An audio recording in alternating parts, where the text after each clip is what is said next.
Dalam nama Bapa dan Putra dan Roh Kudus. Amin.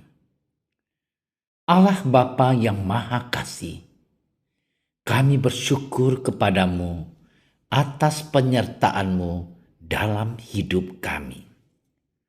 Sebentar lagi kami akan mendengarkan dan merenungkan firman-Mu. Berkatilah kami agar kami mampu memberikan hati dan pikiran kami untuk merasakan kehadiran-Mu dan sapaan-Mu lewat sabda dan renungan hari ini. Dan semoga semuanya itu menjadi petunjuk bagi kehidupan kami dan menerangi kegelapan hati kami. Demi Kristus Tuhan kami. Amin.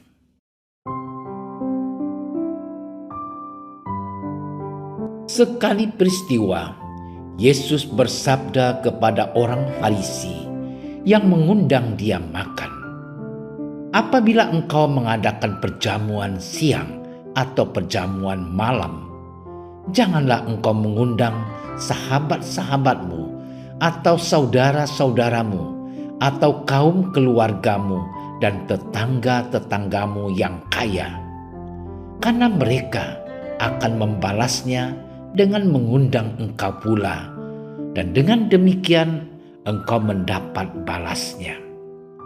Tetapi apabila engkau mengadakan perjamuan, undanglah orang-orang miskin, orang-orang cacat, orang-orang lumpuh, dan orang-orang buta, dan engkau akan berbahagia karena mereka tidak mempunyai apa-apa untuk membalasnya kepadamu.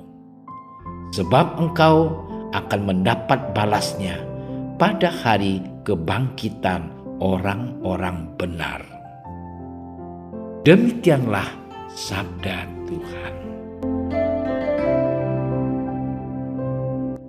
Saudara-saudariku yang dicintai Tuhan, dalam kehidupan bermasyarakat, undang-mengundang merupakan kenyataan sosial yang menjadi bagian tidak terpisahkan. Kehidupan sosial atau penilaian sosial mengatakan bahwa siapa diri kita dilihat dari mereka yang datang ke rumah kita ketika mengadakan pesta. Logika sosial mengatakan demikian. Semakin besar dan mewah sebuah pesta, semakin besar dan tinggi penilaian sosial terhadap yang berpesta. Semakin banyak yang datang dengan jabatan yang tinggi, semakin baik penilaian masyarakat. Saudara-saudariku yang dicintai Tuhan, maka tidak mengherankan apabila dalam pesta perkawinan misalnya ada kecenderungan untuk membuatnya semewah mungkin, mengundang sebanyak mungkin orang untuk datang. Ini tanda-tanda yang baik karena sosialitas berjalan positif. Sosialitas yang berjalan positif perlu dibarengi dengan pola pikir yang positif pula. Saudaraku yang terkasih, tetapi zaman ini sering terjadi bahwa pesta-pesta yang demikian menjadi ajang transaksional. Terkadang anggaran yang dimiliki tidak mencukupi untuk mengadakan pesta besar, namun masih tetap menyelenggarakannya walau harus meminjam sejumlah uang untuk menutup kekurangan. Harapannya setelah pesta ada keuntungan yang dapat dimiliki dan dapat dinikmati. Beruntung jika untung, namun buntung jika tidak untung. Saudara-saudariku yang dikasihi Tuhan, Yesus mengingatkan kita bahwa siapa diri kita tergambar saat mengadakan sebuah pesta. Logika Kristiani menjalankan apa yang Yesus katakan hari ini. Perjamuan atau pesta dalam keluarga bukan sebagai ajang transaksional. Perjamuan atau pesta yang diadakan idealnya merupakan ungkapan syukur, bukan bentuk pencarian saldo plus. Jika merupakan sebuah ungkapan syukur, maka siapa yang diundang tidak menentukan apakah perjamuan itu jadi berlangsung atau tidak. Dengan demikian, seberapa besar dan mewah perjamuan disesuaikan dengan kemampuan yang dimiliki, tanpa harus meninggalkan nota kasbon setelah pesta usai. Perjamuan itu menjadi ungkapan sukacita, kegembiraan. Demikian yang kiranya terjadi dalam pesta perjamuan surgawi. Sukacita, kegembiraan, persaudaraan, kasih, dan keselamatan menjadi bagian pokok dalam perjamuan surgawi. Perjamuan surgawi tercermin dalam perjamuan saat ini. Perjamuan surgawi tidak hanya persoalan nanti atau yang akan datang, namun saat ini, zaman di mana kita hidup bersama dengan orang lain. Maka saudara-saudariku yang dikasihi Tuhan, sebagai orang Kristiani, pesta dan perjamuan yang kita adakan sedapat mungkin dihayati dengan semangat pesta perjamuan surgawi, bukan transaksi. Semoga dengan demikian perjamuan yang kita adakan sungguh membawa orang pada keselamatan, sekaligus membawa diri sendiri dan keluarga semakin mendekati keselamatan itu dengan penuh sukacita. Saudara-saudariku yang dikasihi Tuhan, mengundang orang yang tidak mempunyai kesempatan untuk mengadakan pesta adalah jalan mulia yang ditawarkan oleh Yesus. Mereka bukan tidak mau, tetapi mereka tidak mampu untuk mengadakan pesta. Melibatkan orang-orang yang disebutkan Yesus hari ini berarti memberi kesempatan pada diri kita untuk ikut tergerak hati dan merasakan apa yang mereka rasakan.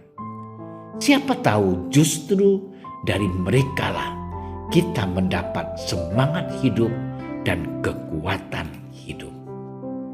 Saudara-saudariku yang dicintai Tuhan, melihat, mengalami, dan merasakan merupakan jalan baik untuk terus belajar menjadi semakin Kristiani. Namun motivasi kita bukan karena kasihan pada mereka. Motivasi kita adalah karena kita murid Kristus dan mau bersyukur padanya.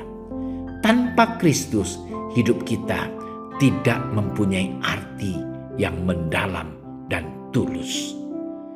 Yesus mengundang siapa saja untuk datang ke pesta yang Ia adakan. Semoga kita adalah orang yang layak dan pantas menjadi undangannya. Selamat bermenung. Tuhan memberkati. Tuhan, Bapa kami yang ada di kerajaan surga, ajari kami agar mampu melihat dengan matamu, merasakan dengan hatimu, bertindak dengan tangan dan kakimu. Semoga kami mampu menjadi pelayan sabda yang hidup dan siap menjadi tamu undangan dalam kerajaan-Mu. Siap mengundang sesama yang hadir dalam pesta yang kami adakan. Karena motivasinya adalah ingin berbagi kegembiraan. Doa ini kami haturkan sebab Engkaulah Tuhan dan Penyelamat sejati. Amin. Kami berdiri di hadapan-Mu, ya Roh Kudus. Pada saat kami berkumpul di dalam nama-Mu, bersama-Mu sendiri yang membimbing kami, membuat diri-Mu nyaman, berdiam di hati kami. Ajarilah kami jalan yang harus kami tempuh dan bagaimana kami harus mengikuti jalan itu. Kami lemah dan berdosa. Jangan biarkan kami mendukung kekacauan. Jangan biarkan kebodohan menuntun kami ke jalan yang salah. Jangan pula keberpihakan mempengaruhi tindakan-tindakan kami. Kiranya kami menemukan di dalam Engkau kesatuan kami, agar kami boleh berjalan bersama menuju kehidupan abadi dan tidak menyimpang dari jalan kebenaran dan apa yang benar. Semua ini kami mohon kepadamu yang berkarya di setiap tempat dan waktu dalam persekutuan dengan Bapa dan Putra untuk selama-lamanya. Amin. Bapa kami yang ada di surga, dimuliakanlah nama-Mu. Datanglah kerajaan-Mu.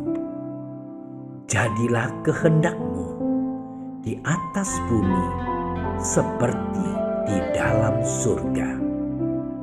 Berilah kami rezeki pada hari ini, dan ampunilah kesalahan kami, seperti kami pun mengampuni yang bersalah kepada kami. Dan janganlah masukkan kami ke dalam percobaan, tetapi bebaskanlah kami dari yang jahat. Amin. Salam Maria, penuh rahmat, Tuhan sertamu. Terpujilah engkau di antara wanita, dan terpujilah buah tubuhmu Yesus. Santa Maria, Bunda Allah, doakanlah kami yang berdosa ini, sekarang dan waktu kami mati. Amin. Kemuliaan kepada Bapa dan Putra dan Roh Kudus, seperti pada permulaan, sekarang, selalu, dan sepanjang segala masa. Amin. Dalam nama Bapa dan Putra dan Roh Kudus. Amin. Terima kasih sudah menyaksikan renungan hari ini. Jangan lupa like, subscribe, dan aktifkan tombol loncengnya agar Anda yang pertama mendapatkan notifikasi updatean renungan harian dari Komsos Keuskupan Padang. Dan bagikan ke sosial media agar saudara-saudara kita dapat mendengarkan dan merenungkan firman Tuhan.